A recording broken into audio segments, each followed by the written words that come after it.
Job chapter 5. Call if you will, but who will answer you? To which of the holy ones will you turn? Resentment kills a fool, and envy slays the simple.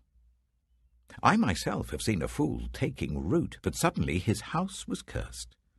His children are far from safety, crushed in court without a defender. The hungry consume his harvest, taking it even from among thorns, and the thirsty pant after his wealth. For hardship does not spring from the soil, nor does trouble sprout from the ground.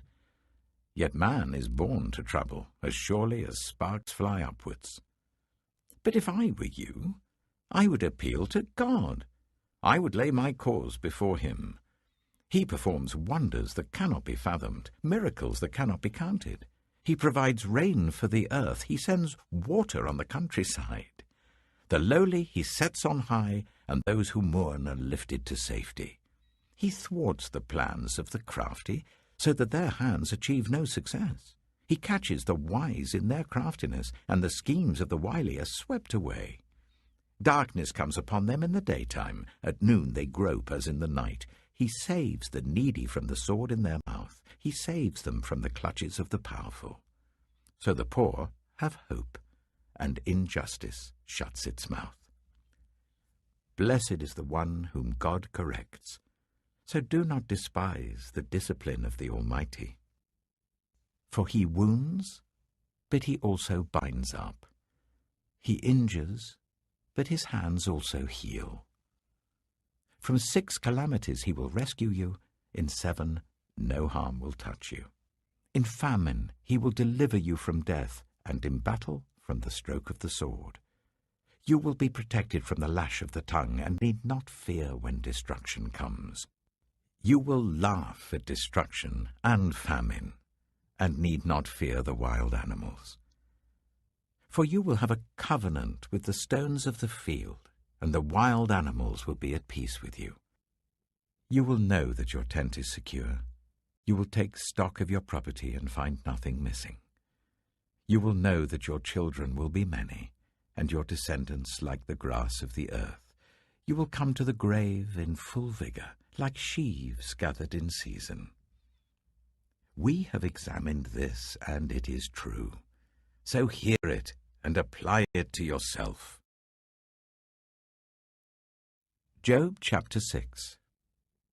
Then Job replied, If only my anguish could be weighed, and all my misery be placed on the scales. It would surely outweigh the sand of the seas. No wonder my words have been impetuous. The arrows of the Almighty are in me. My spirit drinks in their poison. God's terrors are marshalled against me. Does a wild donkey bray when it has grass, or an ox bellow when it has fodder? Is tasteless food eaten without salt, or is there flavor in the sap of the mallow? I refuse to touch it. Such food makes me ill.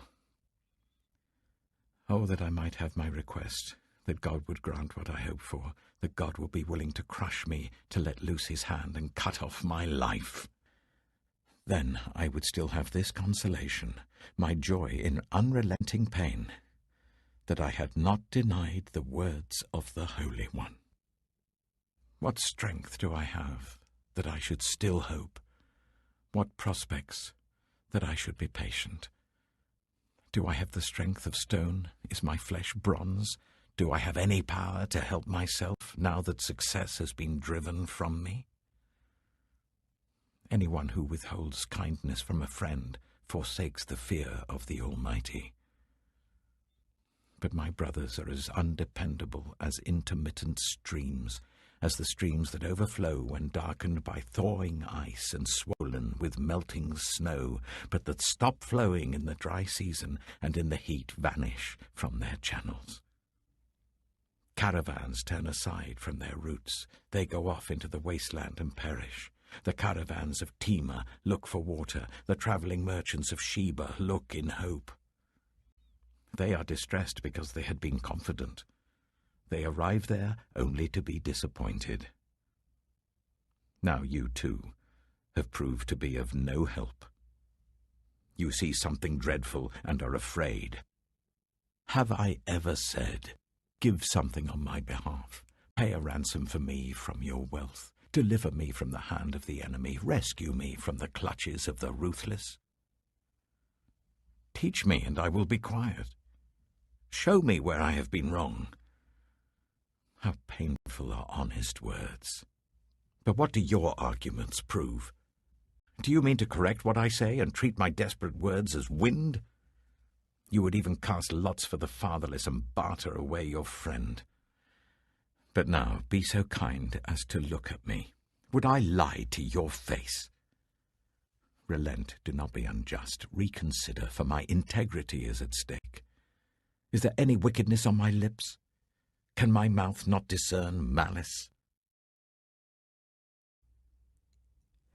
Romans chapter 7. Do you not know, brothers and sisters, for I am speaking to those who know the law, that the law has authority over someone only as long as that person lives? For example, by law, a married woman is bound to her husband as long as he is alive, but if her husband dies, she is released from the law that binds her to him. So then, if she has sexual relations with another man while her husband is still alive, she is called an adulteress. But if her husband dies, she is released from the law and is not an adulteress if she marries another man.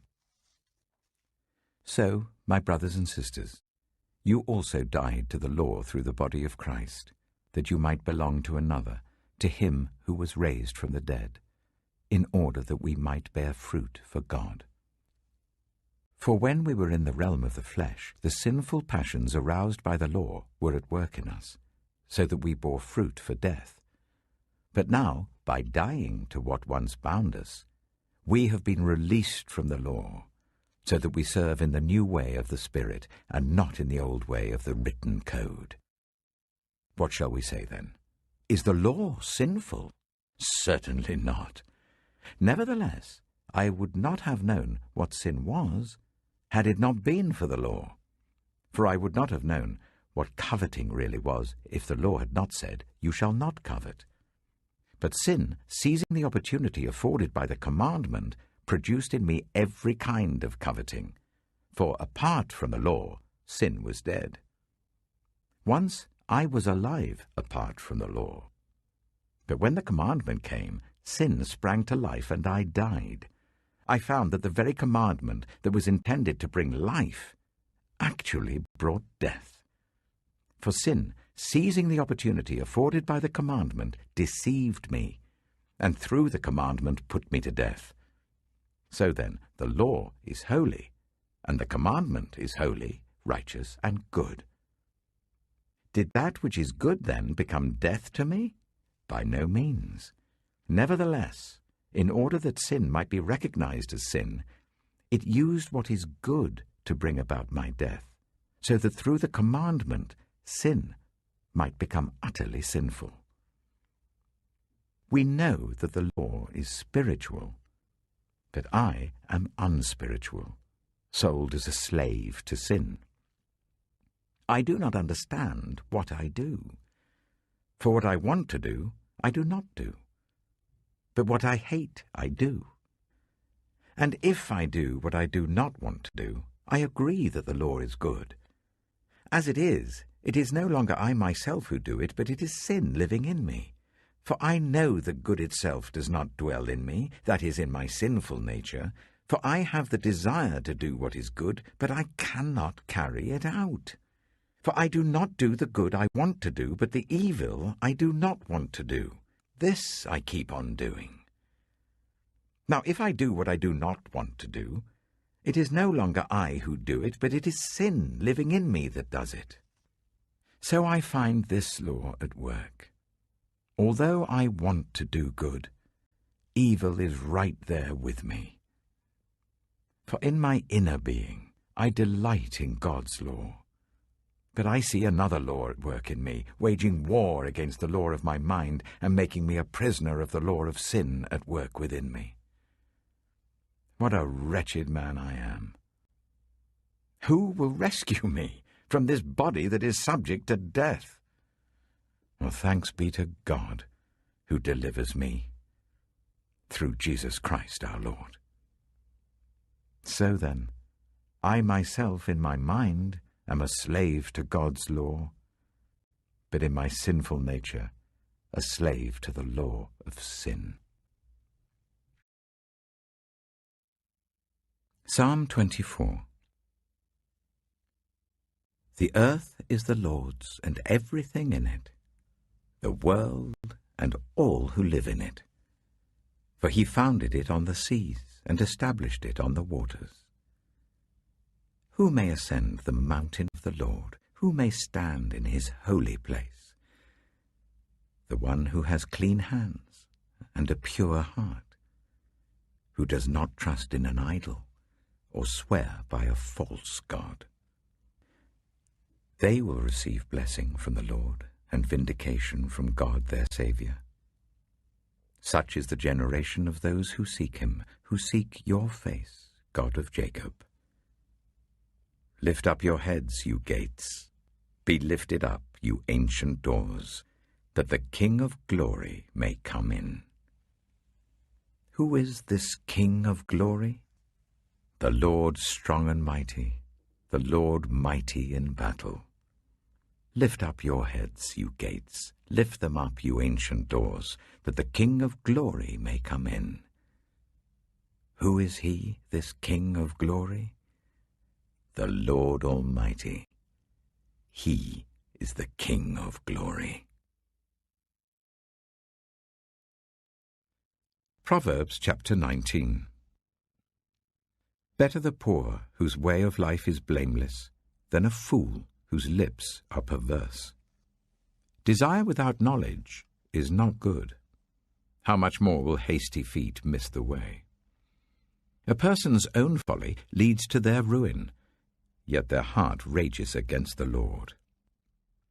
Wealth attracts many friends, but even the closest friend of the poor person deserts them. A false witness will not go unpunished, and whoever pours out lies will not go free. Many curry favor with a ruler, and everyone is the friend of one who gives gifts. The poor are shunned by all their relatives. How much more do their friends avoid them?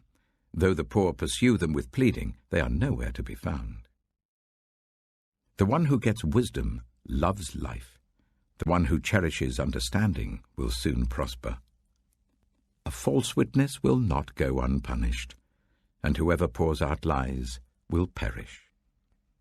It is not fitting for a fool to live in luxury. How much worse for a slave to rule over princes. A person's wisdom yields patience. It is to one's glory to overlook an offence. A king's rage is like the roar of a lion, but his favour is like dew on the grass. A foolish child is a father's ruin, and a quarrelsome wife is like the constant dripping of a leaky roof. Houses and wealth are inherited from parents, but a prudent wife is from the Lord. Laziness brings on deep sleep, and the shiftless go hungry.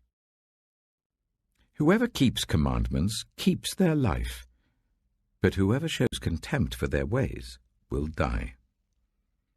Whoever is kind to the poor lends to the Lord, and he will reward them for what they have done.